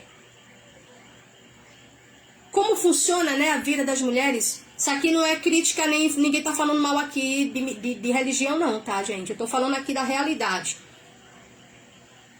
Você não vê o sacerdócio feminino. Mas eu não estou falando como sacerdotisa não, entenda aí. Porque a Bíblia não fala de sacerdotisa no sentido, né, orientação por Deus. Então a gente percebe aqui que houve uma adulteração nesse texto. Porque com certeza, ou num processo de cópia, ou no processo de tradução, quem viu, na visão dessa pessoa, na compreensão dessa pessoa, era inadmissível. Era inaceitável uma mulher ser elevada a um ministério tão grande como era o de apóstolo. Era inaceitável uma mulher no meio dos apóstolos. E a gente vê Paulo aqui recomendando, né? Saudando e recomendando essas pessoas aqui citadas nesse capítulo. E nós aprendemos que mulher nem no púlpito podia sentar. Que mulher não pode ensinar, que mulher não pode isso, que mulher não pode aquilo. E ser pastora é o fim do mundo. É inadmissível, é inaceitável. Aí você pega um texto como esse e mostra, o camarada briga com você dizendo que é um homem.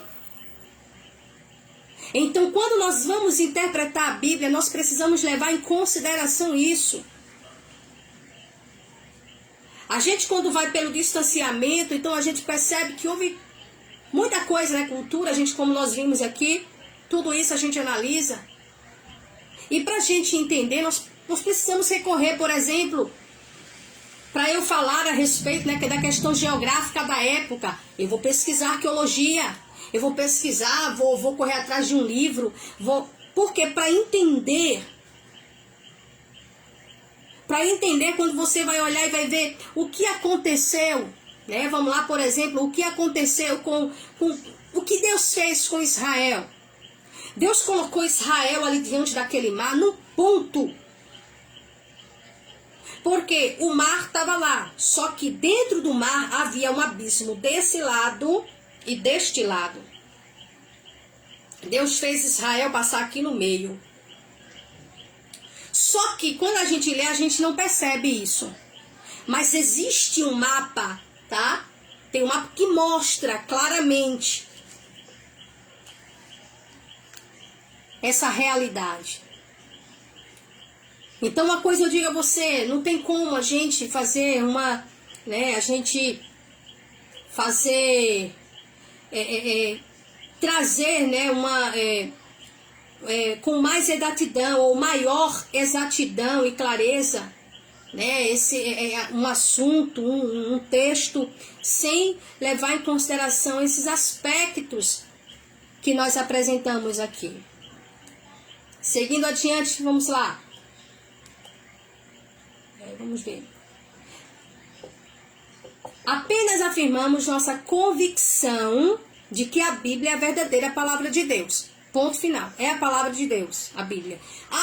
Houve erros de tradução. Alguém fez uma adulteração aqui. Então, peraí. Por isso que, como é que eu posso falar? Deus é maravilhoso, que Deus não permitiu que as pessoas, quem traduziu, por isso que é complicado, viu? É complicado. Eu não estou falando aqui acerca de júnias.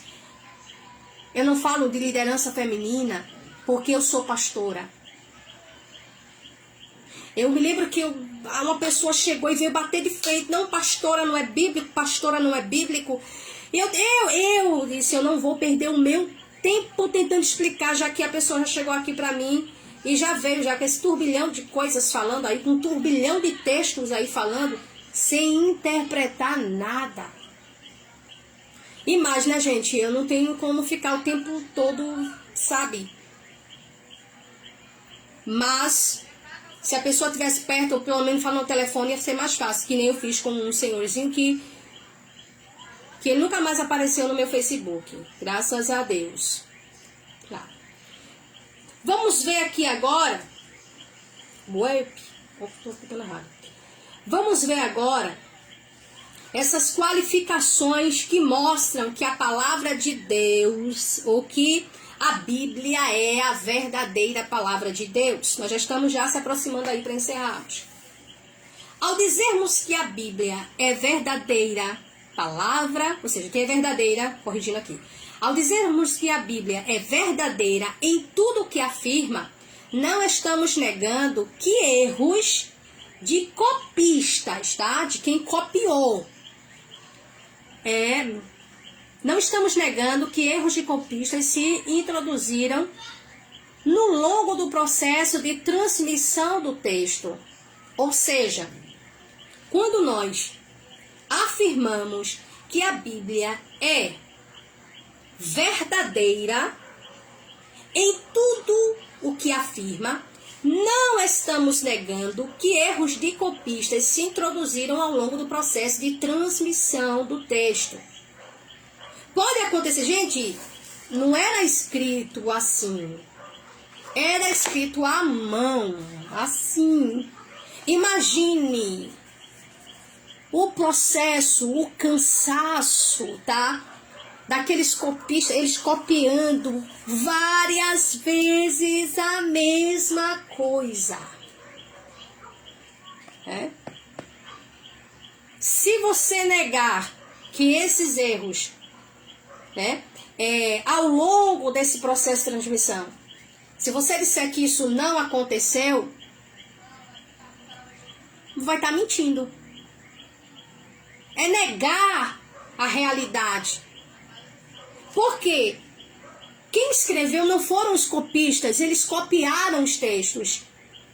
Só que nessa cópia, na hora de copiarem os textos aí, a gente vê que foi como a gente cópias de cópias de cópias. Então, nesse processo, algumas coisas se perderam, algumas coisas foram colocadas. Tá? Então, a gente precisa ter isso em mente. A inerrância é um atributo dos autógrafos, ou seja, do texto como originalmente produzido pelos autores inspirados por Deus. Então, a inerrância está relacionada aos autores que foram inspirados por Deus e escreveram. Não está se falando dos copistas. Então, a inerrância não é relacionada aos copistas, mas sim aos autores que escreveram cada texto e inspirados por Deus. Muito embora hoje não tenhamos mais os autógrafos, pela providência divina podemos recuperá-los quase, tá? Que em sua totalidade, através da ajuda de ferramentas como a baixa crítica ou a manuscritologia bíblica, né? A gente vê aí é por isso que tem acontecido muitas atualizações, tá? Atualizações, não é reescrever a Bíblia não, tá, gente? Não. É que quanto mais vai se passando tempo, mas vai se descobrindo. Eu vou dar um exemplo aqui a você. Por exemplo mesmo, no Salmo 23, que o Senhor é meu pastor e nada me faltará. Não é nada me faltará. No original é nada me falta. Já mudou o sentido, tá? Já mudou completamente o sentido, o verdadeiro sentido do texto. Quando alguém pensava que era referente a que não vai faltar nada, então tem tudo. Já Davi mostra que não tinha nada, mas tinha Deus. Segundo ponto, também não estamos dizendo que os autores bíblicos receberam conhecimento pleno e onisciente acerca do mundo e das ciências ao escreverem. Aí é o exemplo que eu falei aqui para vocês de Josué, tá? Por exemplo, aqui Josué. Assim eles falaram que o sol nasce um lado do céu e se põe no outro lado, ou seja, no outro. Ou ainda mencionam que o sol parou no céu. Não foi o exemplo que nós citamos aqui. Então, no ponto de vista rigorosamente científico, essas declarações são inexatas. Ou ainda, no livro de Levítico, né, se diz que a lebre rumina e que o morcego é uma ave. Sabemos que as duas coisas não são verdade.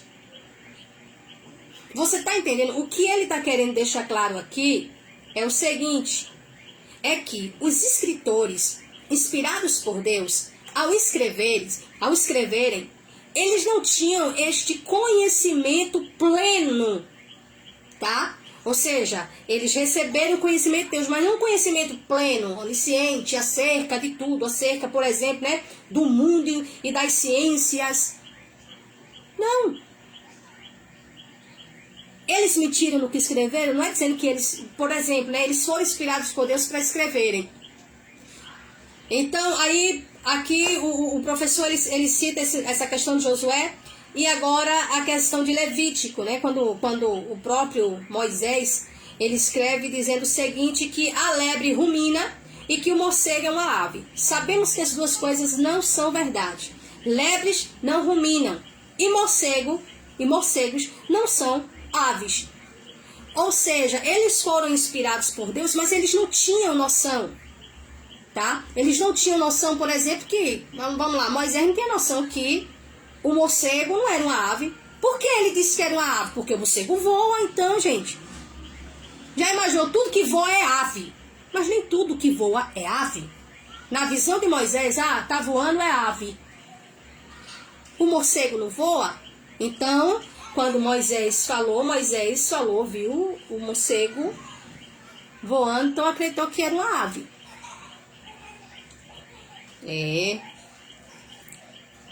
E mais, que as lebres não ruminam, né? Aí a gente vê que eles não tinham o conhecimento que nós hoje temos. Então eu preciso ter esse entendimento, eu preciso compreender isso aqui. Sabe por quê? Porque se eu pego ao pé da letra, eu vou brigar, meu irmão, com todo mundo dizendo o morcego é ave. Por quê, irmã? Porque Moisés disse que é ave. E não é isso, eu não posso, isso é ignorância. Isso é falta de entendimento. Os autores bíblicos, entretanto, expressam a verdade divina acomodando-se ao conhecimento da sua época. Então, na época de Moisés, o morcego era apresentado como uma ave. Você está entendendo agora? Você está entendendo como é bom, gente, esse estudo nosso aqui? Para mim é enriquecedor. E eu acredito que para muita gente também. Quando se pensava que o Sol de fato girava em torno da Terra, que todos os animais que mexiam com a boca após comer eram ruminantes e que tudo que tivesse asas e voasse era ave. Você está entendendo o negócio agora? Estamos falando de um contexto aqui onde, naquela época, eles não tinham noção, por exemplo, Josué, o escritor de Josué não tinha o conhecimento de que quem girava não era o sol. Mas como ele escreveu, de acordo com o que se vê daqui, a gente vê aqui que é o sol que está se mexendo, então ele iria escrever o sol parou. Em um contexto onde tudo que tivesse asas e voasse era chamado de ave. E isso a gente tem que ter noção. Nós precisamos compreender isso aqui. Logo, o fato deles falarem isso aqui não está dizendo que é errado, que eles estão errados. Ai, meu Deus, como Moisés escreveu errado, Josué falou errado, e não foi. Por isso que a gente tem que ter noção de que quando eles, né, a verdade que eles expressaram, né, a verdade divina que eles expressaram acomodando-se ao conhecimento de sua época. Eles não tinham, por exemplo, os recursos, né, que ao longo aí de gerações, né, foi vindo, né, e foi vindo, e hoje, né, no nosso tempo, a gente sabe que é a terra que gira, não é o sol. E a gente sabe que morcego não é ave, entendeu? Vamos lá. Terceiro ponto aqui. Também não estamos dizendo que podemos explicar todas as partes da Bíblia em termos absolutamente satisfatórios. Por exemplo, a harmonia dos evangelhos continua sendo um desafio para autores comprometidos com a inerrância bíblica, pois nem sempre consegue-se achar uma explicação absolutamente satisfatória para os problemas levantados pelas aparentes discrepâncias entre os evangelhos, ou ainda pelas discrepâncias entre 1 Crônicas e 2 Crônicas, 1 Reis ou 1 Reis e 2 Reis. No entanto, não podemos aceitar contradições ou erro. Não podemos, tá? De forma alguma. Contradições e erros. Isso não se aceita. Pode haver algum, né? Por exemplo, deixa eu ver aqui se ele vai estar aqui, não. Veja, eu vou dar um exemplo aqui. Tem em um evangelho, por exemplo, está dizendo que era um cego. Ou um cego na entrada da cidade. Já no outro texto, Jesus curou 2 cegos na saída da cidade. Ou no outro evangelho, Jesus curou 2 cegos na saída da cidade. Peraí, Jesus curou um cego ou Jesus curou 2 cegos, pelo amor de Deus? O que está acontecendo aqui que esses evangelhos, meu Deus do céu, não estão se encontrando, não estão se encaixando? Não é isso. Isso aqui pode acontecer, isso aqui não se chama de erros. Jesus entra na cidade, aí se procura entender, então como é que funcionou? Aqui está, Jesus cura 2 cegos na saída da cidade. Mas aqui no outro evangelho está se referindo ao mesmo contexto, está dizendo que foi só um. São questões que podem ser explicadas, mas existem questões que não tem como a gente explicar. E logo, na questão mesmo de erros, tá? Deixa eu ver aqui. Por exemplo, a gente sabe que pode existir, sabe, essa diferença, né? Um tá falando aqui de uma forma, mas aqui... Vou dar um exemplo para vocês. Se você colocar capítulo 19 de Mateus e o capítulo 10 de Marcos, eles estão tratando do mesmo tema, do mesmo assunto. Porém, você vai perceber que alguns pontos tá diferente. Você vai perceber que Mateus fala, né? Mateus mostra uma coisa, Marcos mostra um pouco diferente, mas estão se tratando do mesmo assunto. Isso mostra que eles estão errados? Não, tá? Não. Então a gente vai perceber isso dentro dos evangelhos. Quarto ponto. Por último, é importante acrescentar que não estamos dizendo que as traduções da Bíblia são inerrantes. As traduções, preste atenção, as traduções. Não estamos falando aqui da inspiração, da autoria, tá? Dos homens que foram inspirados por Deus para escrever. Nós estamos falando das traduções. Então, é importante acrescentar que não estamos dizendo que as traduções da Bíblia são inerrantes. Ou seja, né, que essas traduções que foram acontecendo, né, porque falamos da cópia, né? Da cópia, que está na mesma língua. A tradução já é de uma língua para outra. E nessa tradução, erros também acontecem ou aconteceram. Por último, é importante acrescentar que não estamos dizendo que as traduções da Bíblia são inerrantes. Muito embora possamos ler com confiança a Bíblia em nossa língua, reconhecemos que em muitos casos os tradutores tiveram que tomar decisões relacionadas com a melhor maneira de traduzir um determinado termo ou expressão. E que tais decisões, não sendo inspiradas por Deus, nem sempre foram as corretas, tá? Então, assim, nas traduções, vou dar um exemplo simples aqui. Quando Jesus fala, né, lá na cruz, diz assim, está consumado, né? Está consumado. No original da palavra, é o seguinte, Jesus disse no original, testelestai, tá? Testelestai, que traduzido, né, que tem, né, que significa está concluído. Está concluído.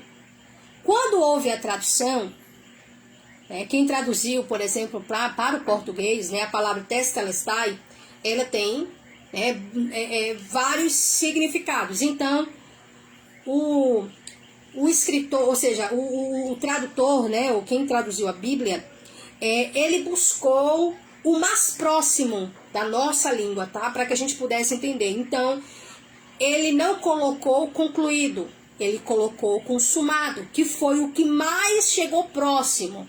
Então, nas traduções, isso também acontece, tá? De se buscar uma palavra o mais próximo possível. Porque pode se encontrar a palavra exata, pode, mas também pode acontecer de, na hora da tradução, não se encontrar uma palavra exata. Então, buscar a mais próxima possível do original. Né? Então, a gente também precisa entender mais que isso não é que o tradutor, né, quem traduziu a Bíblia, né, foi inspirado por Deus. Não, tá? Quem foi inspirado foi quem escreveu. Quem traduziu não. Então, a gente precisa entender sobre isso aqui também. Amém? Pronto. Hoje nós vimos aqui a Bíblia como um livro humano, tá? Então, amanhã nós vamos estar abordando a Bíblia como um livro divino. Ok? Nós vamos abordar a Bíblia como um livro divino. Então, eu quero mais uma vez estar agradecendo a você por ter estado aqui conosco, por poder participar, né, deste momento, esse momento aí de ensinamento.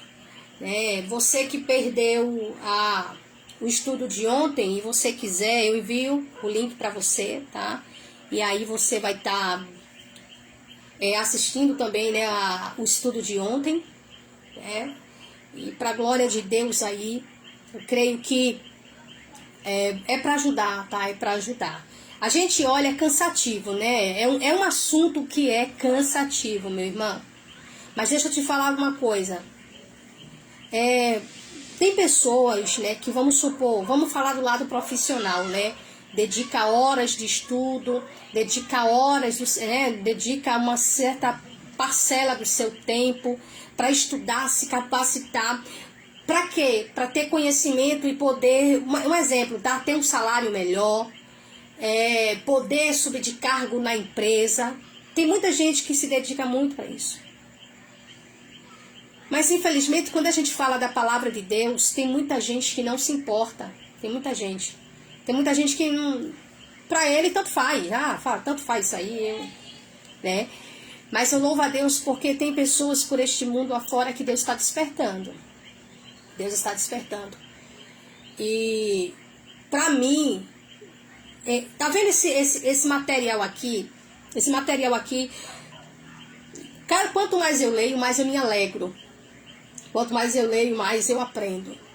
Tá? Quanto mais eu leio, mais eu recebo de Deus.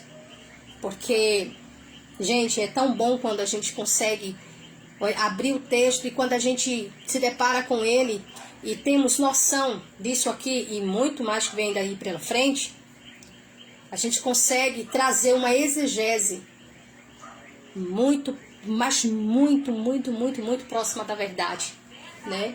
Porque a gente sabe, né, que a gente precisa compreender. Nós precisamos compreender a palavra do Senhor. Então, que Deus continue te abençoando pela tua presença aqui hoje. Amanhã estaremos aqui às 19 horas, mais uma vez com o nosso terceiro dia de estudo aí. E ainda tem muita coisa pela frente, tá? Muita coisa que vai mexer aí, né, com nossos corações, eu digo as emoções, né, também. Então a gente tem muito que aprender. Tem muito chão ainda pela frente aqui, mas a gente vai chegar em nome de Jesus, amém? Então amanhã, às 19 horas, eu vou estar aqui esperando você, para nós estarmos aí dando início ao nosso terceiro dia de estudo, tá? Em nome de Jesus. E vou logo, olha, irmãos, aos que estão participando, eu digo assim, né? Aos que estão aí participando, receberam material. No final, tá? No final, eu vou elaborar aqui uma lembrança, tá? Eu vou dizer uma lembrança para vocês desse dia de estudo, né? Desses dias de estudo, tá certo? Vai ser uma lembrancinha, vai ser um pequeno certificado. Não é um certificado que tenha peso, né, científico, nada a ver com o MEC, não. Isso é só uma lembrancinha para você ter desse momento que para mim está sendo muito especial de estar com vocês, né, compartilhando um pouco daquilo que eu aprendi com vocês. Então eu vou elaborar aqui uma lembrancinha pra gente. E quando terminarmos eu vou mandar para vocês. Aí vocês podem estar imprimindo e guardando aí com carinho, né? Vai lembrar, né, desse dia, né, desse momento.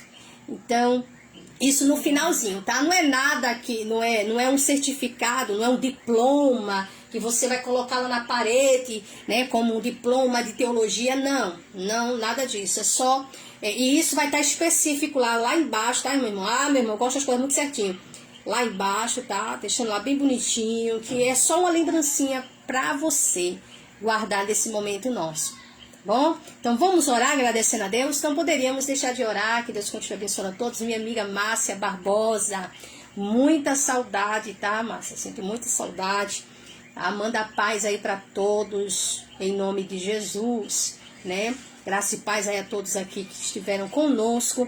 Então nesse momento eu quero aproveitar e convidar a igreja, né? Se você estiver em casa amanhã, às 8 horas da manhã, se você desejar, eu vou estar aqui ao vivo, trazendo uma palavra para o teu coração, para a tua família. Amanhã, às 8 horas da manhã, né, estaremos aqui com o propósito de estarmos orando pela família. O tema do nosso propósito é Minha Família no Altar de Deus. Então vamos estar orando pela tua família, ministrando sobre a tua família, sobre a tua casa. A palavra de Deus edificando a tua vida com a palavra do Senhor. Oremos com fé em Cristo. Senhor Deus e Pai, obrigada, Senhor, por mais esta noite, por mais esta oportunidade. Obrigada pela vida da igreja, obrigada pela vida de todos que aqui estiveram para aprender a palavra do Senhor. Obrigada, Deus, pela vida daqueles que vão ver esta live ainda depois e que serão edificados também. Eu creio que o Senhor está nos fazendo entender e creio que seremos abençoados em nome de Jesus, Pai. E que o nosso ministério, a nossa família sejam edificados pela palavra do Senhor através de uma dedicação de ensinamento, de aprendizado para a glória de Deus. Continua abençoando a tua igreja, abençoando cada família, fortalecendo, Senhor, o nosso espírito, nos unindo cada vez mais em tua presença, em nome de Jesus. Amém.